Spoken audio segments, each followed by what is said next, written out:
where farmers earn fair income from their produce, where traders are not suffocating under exploitative tax regimes. That is a new Uganda that we dream of. That is a new Uganda that we shall definitely get to. A Uganda where citizens can demonstrate on the streets about injustice, and the response of the government will be to listen to them and not to shoot them dead. A Uganda where jobs are not for the connected few, but for all those who qualify and are willing to work. Thank you.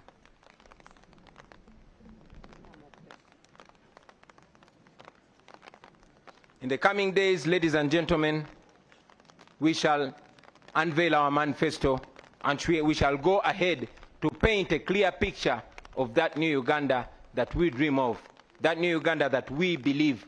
But ultimately, about leadership, that will be a Uganda where leaders will be serving the people and not the other way around. I tell you, my friends, that Uganda is possible in our lifetime. And with your courage, with our sacrifice, and with the grace of God, we shall reach that new Uganda.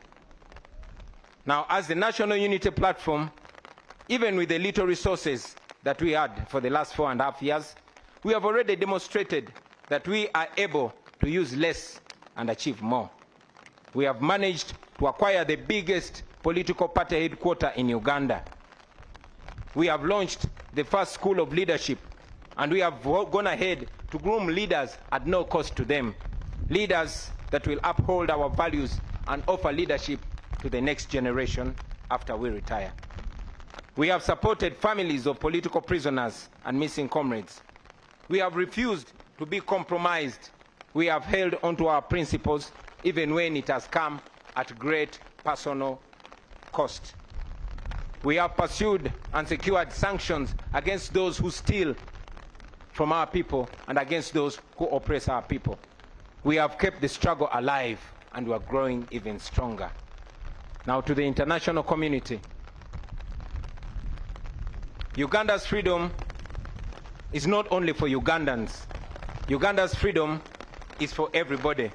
If Ugandans are safe, if Ugandans are not safe, neither are our neighbors, nor the international dwellers or the international community that always receives us when we go seeking for asylum. Please stand with us as we stand for democracy and human rights.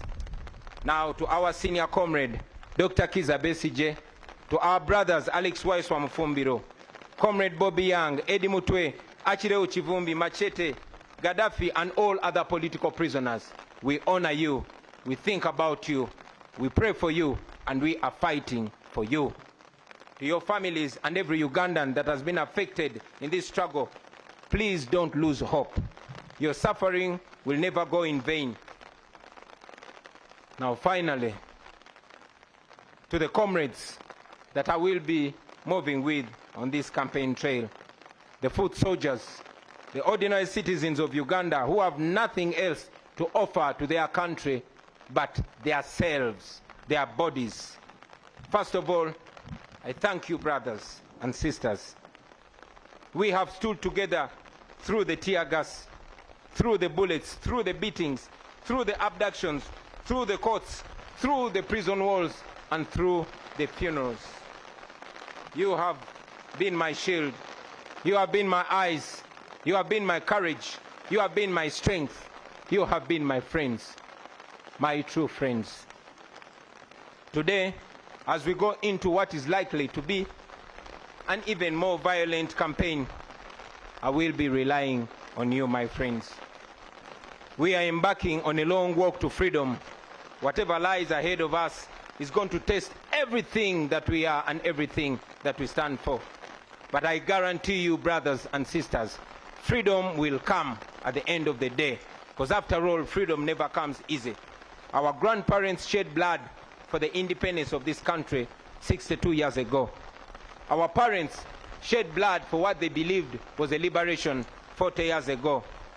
Our comrades in this very generation are in prison for this very struggle. They've shed blood for this struggle. Many of them are missing and they don't even have graves for this struggle. Let us carry them in our hearts. Let us carry them in our minds. Let us do this in their name. Brothers and sisters, the same courage and discipline that has kept us going since 2017 should be the same courage and discipline to carry us through this campaign. Your duty in this campaign, I must remind you, will not be to protect me. Yes, your duty in this campaign is not to protect me. It is to protect yourselves. It is to protect each other. It is to protect those ordinary people that come to support us on our rallies. I request you to be vigilant in every village that we shall enter and on every rally that we go to. Please be very solid and be very sober. Please be very calm and be very disciplined. Hope for the best, but prepare for the worst. Be careful, but don't show fear, because this regime wants us to be fearful. My brothers and sisters, I want you to understand what we are fighting for. We are fighting for a better Uganda. We are fighting for the farmers, for the border riders, for the young graduates who have no jobs. We are fighting for the ghetto people, those ghetto youth whose future is being stolen away in exchange for a few shillings. We are fighting for the ordinary children whose future is empty and we want to give meaning to. We are fighting for those police officers who are ordered to brutalize you because you are fighting for their children's future. And afterwards, they have to return to their uniport, to an empty house, to children with no school fees, and to a family with no health insurance. Please don't look at them as your enemies, because they are not your enemies. They are victims too. They also wish that things can change someday. Brothers and sisters, if we succeed, this country will be free and things will change forever. It will never be the same again. Unfortunately, if we don't succeed, nobody will ever believe that we did our best. That will mean that we are condemning our children, those that are born and those that are unborn, to slavery. And that is not what we should be doing. Therefore, brothers and sisters, failure is not an option. We must get our freedom, or at least die trying to get our freedom. I don't know how much danger is awaiting us on this campaign trail, but I know that we are going to keep moving with hope and faith. We are carrying the hope of our entire generation, a hope of millions and millions of Ugandans.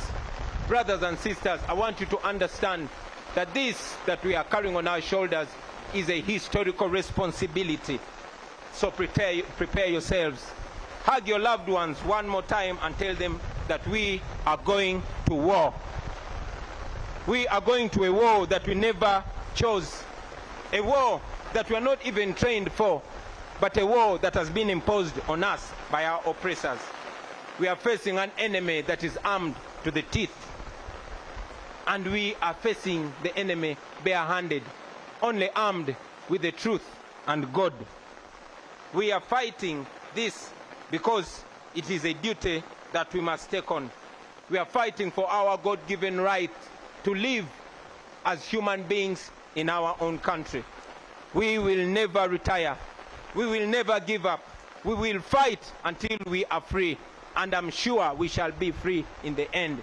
This is not a matter of when, but it's not a matter of if. This is a matter of when, and we know that we are going to achieve our freedom.